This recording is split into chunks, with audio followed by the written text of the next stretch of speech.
Public love feels like a basic human right, until you remember there was a time in Hollywood when it was treated like a crime. For many Black legends, love wasn't something they were allowed to celebrate in the light. It was something they had to hide in the dark. Secret weddings whispered behind closed doors. Letters that never reached the hands they were written for. Funerals where the true partners stood in the shadows, unrecognized, uninvited, unable to grieve out loud.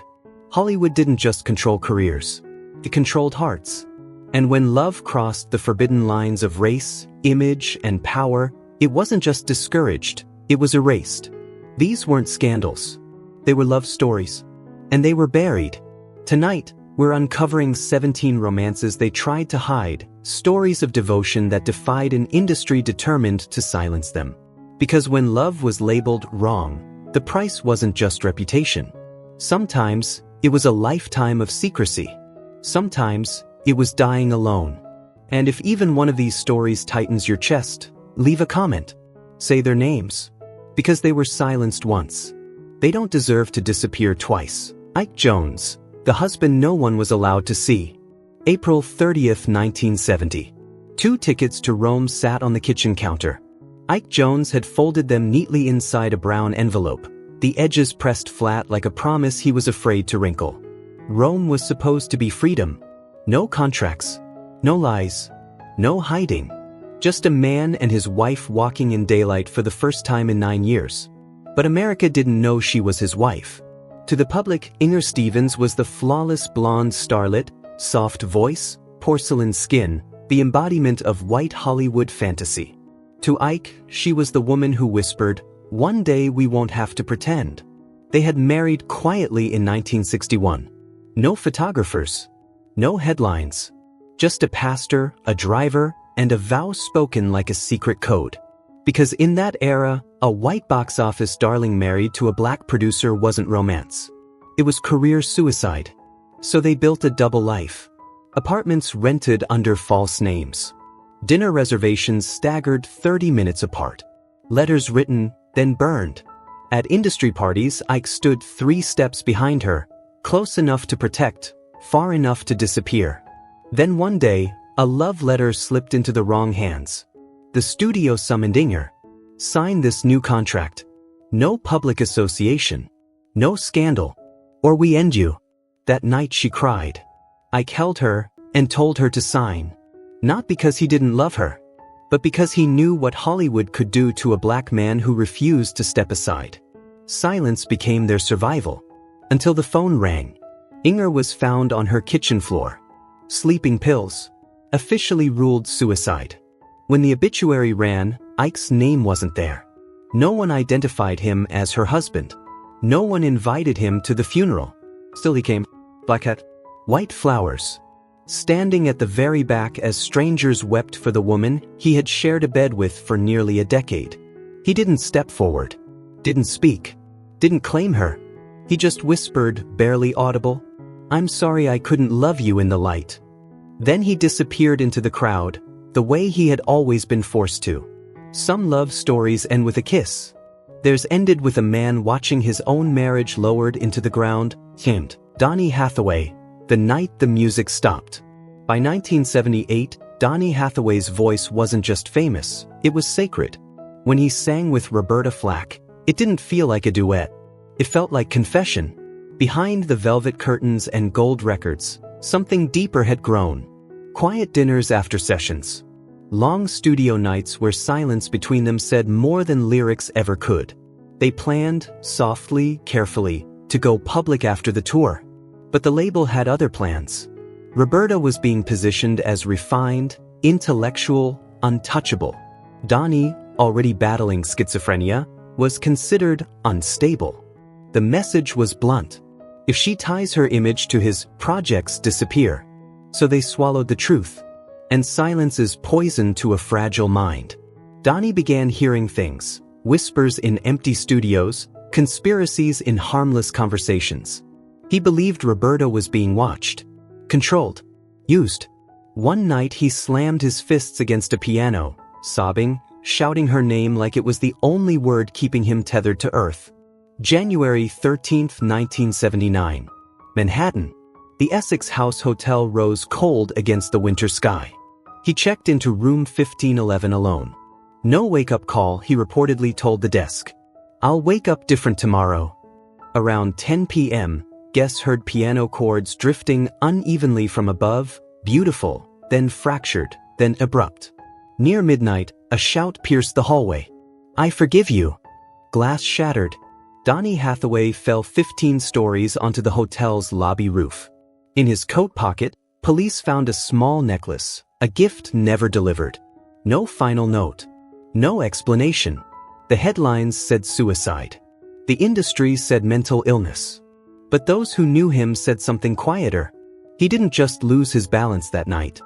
He had been losing the one person who made the noise in his mind bearable. And sometimes, when love must stay hidden, it doesn't fade. It implodes. Bobby Womack, the marriage Hollywood tried to erase. March 1965. No cameras. No headlines.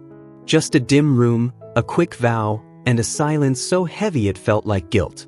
Bobby Womack, 21 years old, skinny, hungry, brilliant, married Barbara Campbell, the widow of his mentor, Sam Cooke, less than 3 months after Sam was buried. Hollywood didn't call it love. They called it a threat. Because if Bobby spoke Sam's name on stage again, the warning was clear: your career dies. Not because the industry feared scandal, but because they feared what the timing suggested. A widow. A student.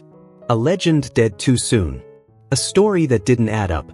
Then the rumors turned grotesque. Bobby wearing Sam's suit, using Sam's cologne, gripping the same Martin guitar like it could summon a ghost. But beneath the whispers was something darker. Obsession dressed up as mourning. Bobby wasn't just missing Sam, he was trying to become the part Sam left behind. To rebuild the perfect picture. To stitch himself into the man he worshipped. And then July 1968, heat in the air, sweat on the truth. 17-year-old Linda, Sam and Barbara's daughter, started showing up around the sessions. Late nights. Closed doors. One night Barbara came home early and found them in her bedroom, on her bed, crossing a line that should have never existed. She reached for the gun Sam once hid behind the wardrobe. The shot cracked the room open.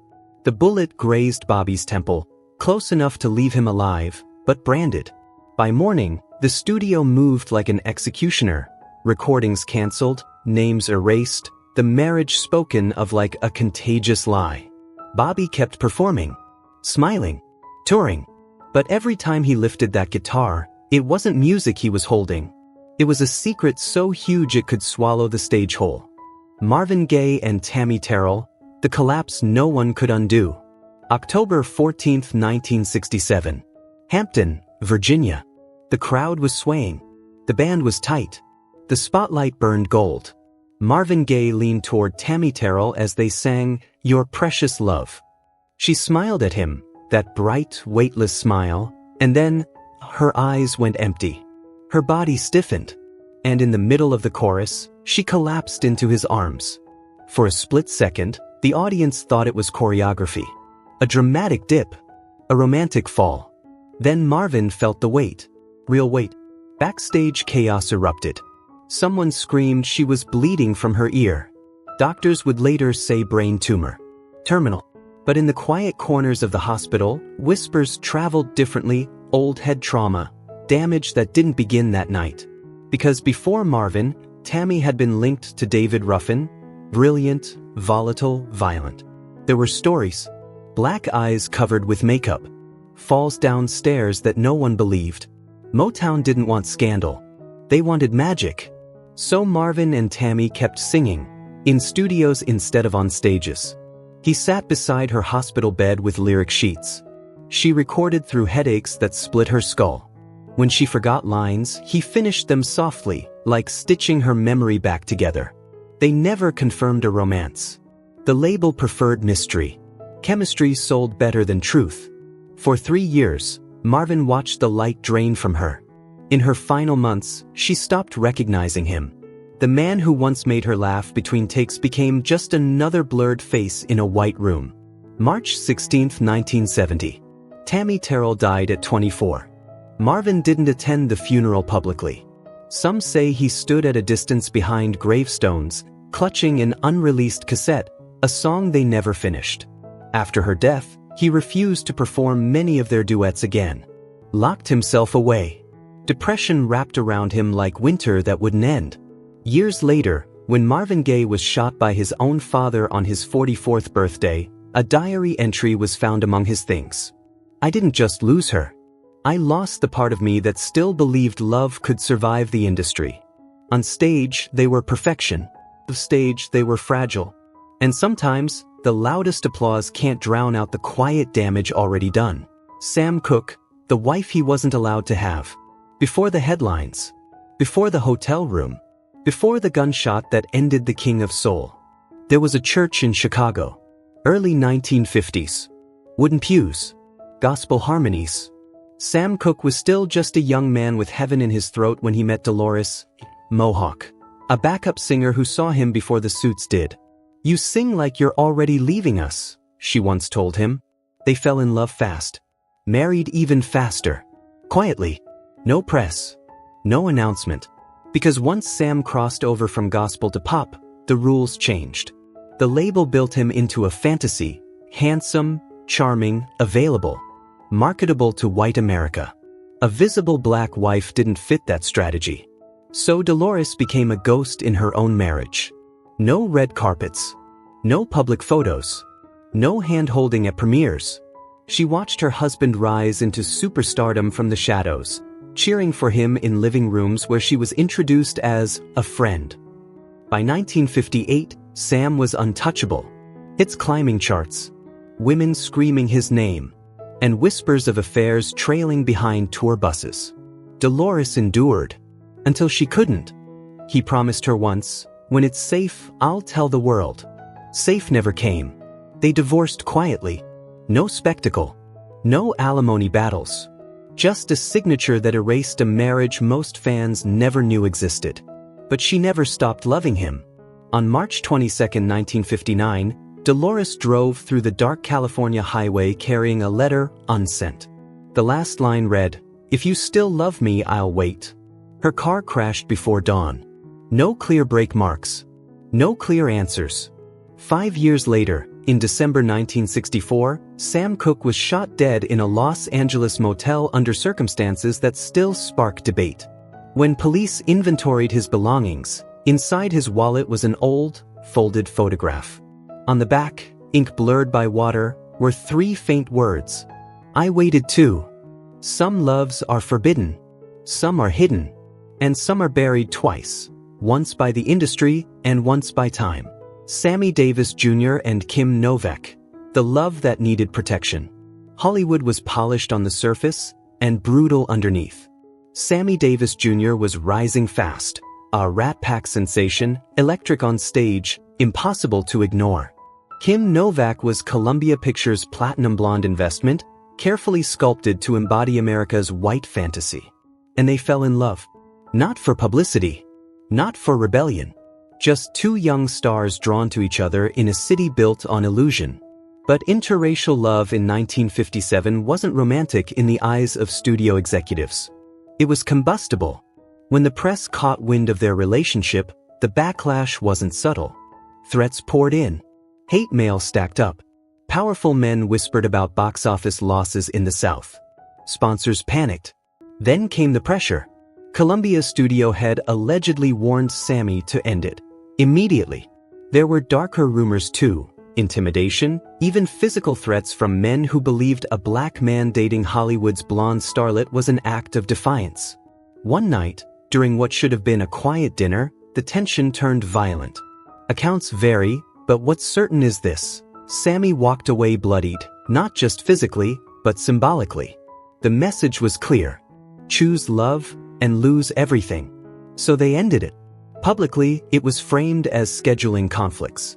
Private incompatibility. The usual Hollywood script. But years later, Kim admitted the truth. They had been forced apart. Not because they stopped loving each other. Because the industry made the cost unbearable. Sammy went on to marry, perform, shine. But those close to him said something in him hardened after that chapter. A quiet understanding that fame had limits, and so did freedom. Their love didn't collapse from betrayal. It was crushed by a system that feared what it represented. And in 1957, that fear was stronger than romance. Lena Horne and Lenny Hayton, a marriage lived in whisper. Paris, 1947. No reporters. No flashbulbs. Just Lena Horne, already dazzling, already dangerous to the status quo, and Lenny Hayton, a white composer who loved her enough to risk everything. They married overseas because in many American states, their union was illegal. Back home, MGM had rules. Lena was to be the elegant, unattached black goddess. Marketable. Controlled. A white husband would ignite Southern backlash and sink distribution deals. So for 25 years, they lived like polite strangers. At premieres, Lenny walked behind her. At parties, he was introduced as her arranger. They shared a home but avoided standing too close on balconies. Love became choreography, measured, cautious, rehearsed. When a backstage photo of them holding hands circulated internally in 1970, panic followed. Projects stalled. Contracts threatened. The warning was clear: fix this. Lenny absorbed the humiliation quietly. But love without acknowledgement corrodes. On April 24, 1971, he was found alone at a piano in a rented workspace, an unfinished composition resting under his hand. In his pocket, a worn wedding ring. Lena did not publicly mourn him as a husband. For decades, their marriage had survived in whispers. When it ended, even grief had to stay silent. Josephine Baker, the love that didn't fit the legend. By the 1970s, Josephine Baker was more than a performer. She was myth. The banana skirt. The Parisian glamour. The resistance hero. The woman who adopted children from around the world and called them her rainbow tribe. She had lived 1,000 lives in one body. But even legends crave something simple. Robert Brady was not a prince, not a mogul, not a headline. He was an American artist, quiet, observant, drawn to Josephine not as an icon, but as a woman who was tired of being one. Their relationship was rarely photographed, rarely acknowledged. Some whispered he was gay. Others said he simply lived outside the boxes people needed him to fit into. Either way, it complicated everything. Josephine had spent her life defying categories: race, nationality, class. Loving a man the world couldn't easily define only added to the storm around her. By 1975, she was preparing for a major comeback performance in Paris, a celebration of 50 years on stage. The rehearsals were grueling. Money was tight. Pride was everything. Then Robert died suddenly. The details were quiet. Too quiet. Josephine never publicly framed him as the love of her life. She didn't have that luxury. Instead, she carried the grief the way she carried most things, behind rouge and applause. On April 8, 1975, just days after her triumphant comeback show, Josephine Baker was found unconscious in her apartment, surrounded by glowing reviews of her performance. She slipped into a coma and died shortly after. Some say it was a cerebral hemorrhage. Others say it was exhaustion. But those who watched her closely believed something else had left her first. For a woman who dazzled the world, love was rarely simple and never fully safe. The stage gave her immortality. But off stage, even Josephine couldn't keep what she loved from fading into silence. Aretha Franklin, the love she couldn't announce. Aretha Franklin was power, a voice that shook churches, radios, presidents. But behind the fur coats and piano keys, there was a man few ever heard about, Ken Cunningham. He wasn't a mogul, not a celebrity, just the steady presence who saw the woman beneath the crown. Their relationship lasted nearly 8 years. Quiet dinners, private laughter, a child they raised away from headlines.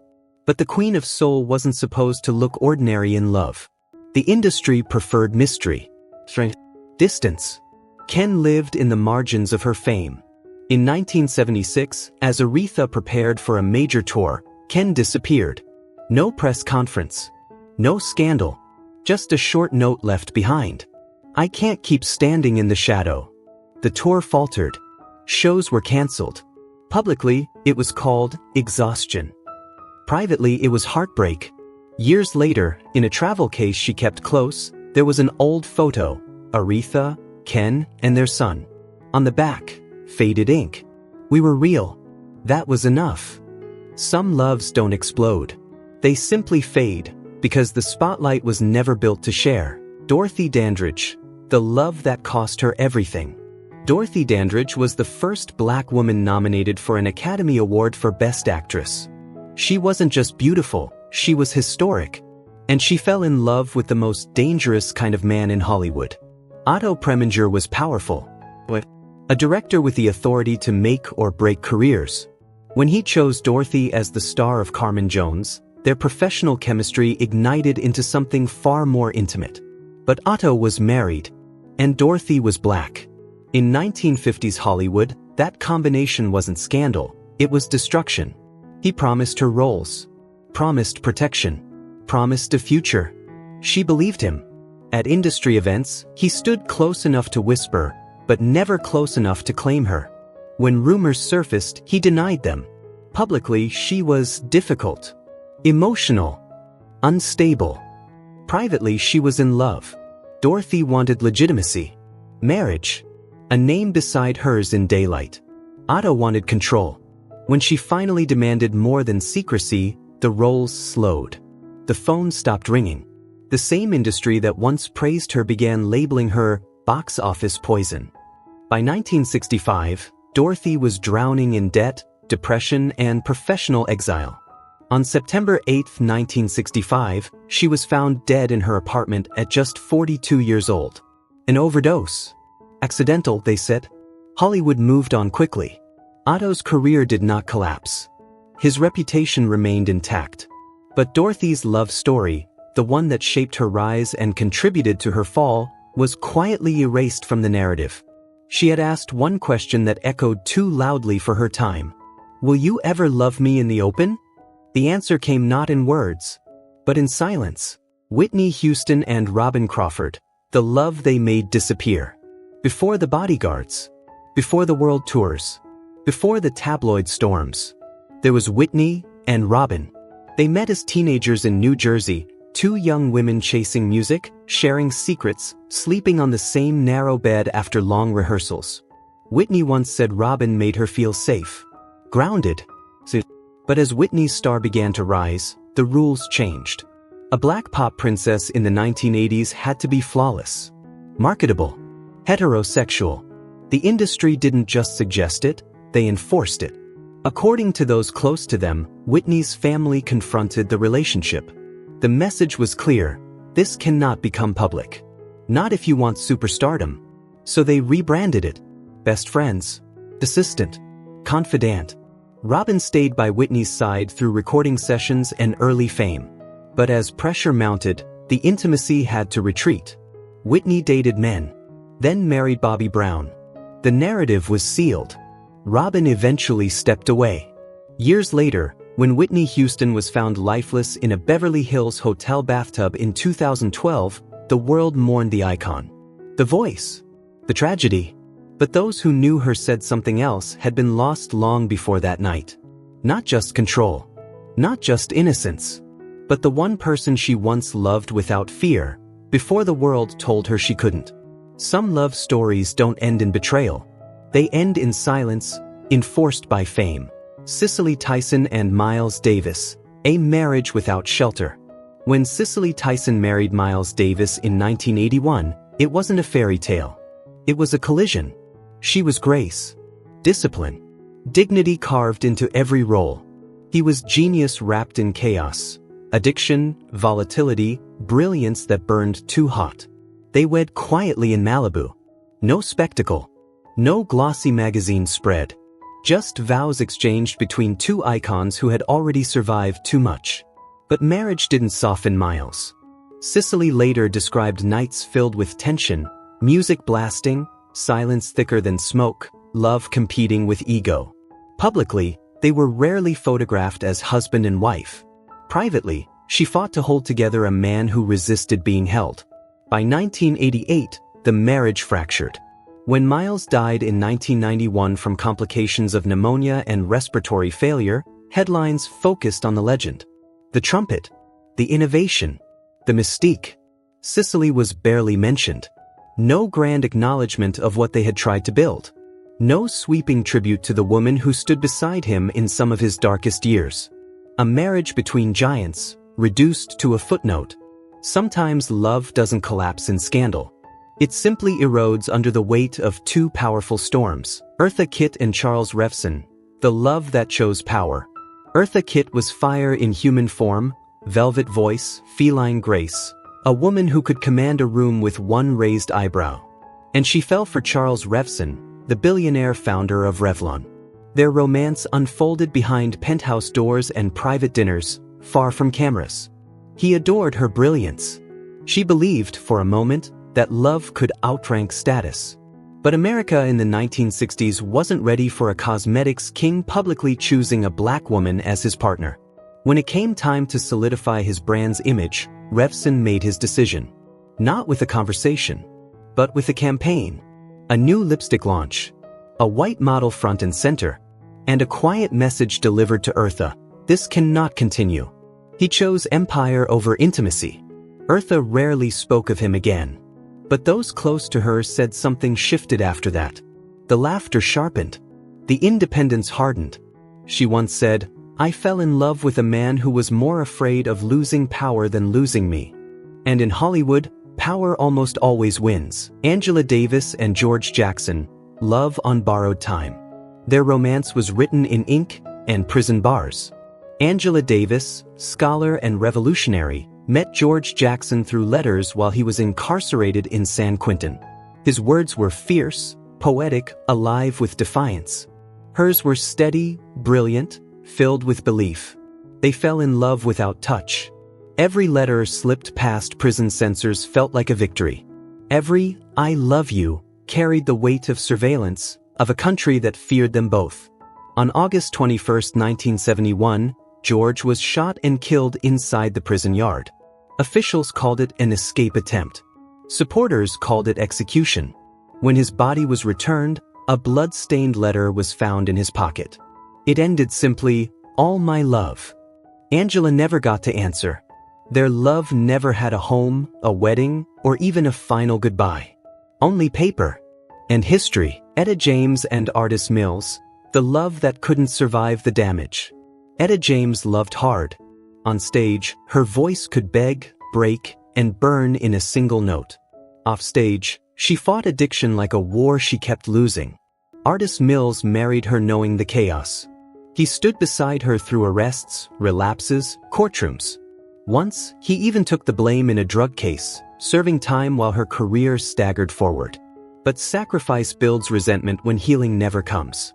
By the mid-1970s, their apartment felt less like a home and more like a holding cell. Arguments echoed louder than music. Love turned into exhaustion. One morning, Artis was gone. No dramatic scene. Just a note. "I saved you. But no one saved me." Etta kept that note for years. Because sometimes the deepest tragedy isn't forbidden love. It's love that gives everything and still can't win. Ray Charles and Margie Hendricks, the woman he wouldn't claim. On stage, they were electricity. Ray Charles at the piano. Margie Hendricks at the mic. Fierce, magnetic, impossible to ignore.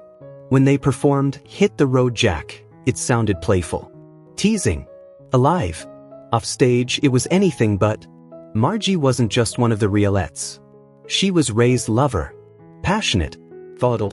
Devoted. She gave him a son. She gave him loyalty. She gave him fire. But Ray Charles was building an empire. Contracts. Sponsors. Respectability. Acknowledging Margie publicly, especially as addiction began creeping into her life, didn't fit the narrative. So she remained in the background. When he held other women's hands in public, she watched from behind curtains. When cameras flashed, she disappeared before they turned her way. Addiction tightened its grip. On heroin. On heartbreak. July 14, 1970. After a show in St. Louis, Margie called Ray repeatedly. No answer. Her final message reportedly carried a single line of despair. The next morning, she was found dead from a heroin overdose. She was 38. Ray performed again. The machine moved forward. But those who knew him said he rarely spoke her name afterward. Some women are muses. Some are secrets. Margie was both.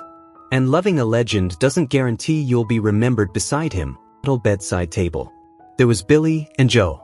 Joe Guy was a white trumpet player with restless eyes and a sound that could wrap around Billy's voice like smoke.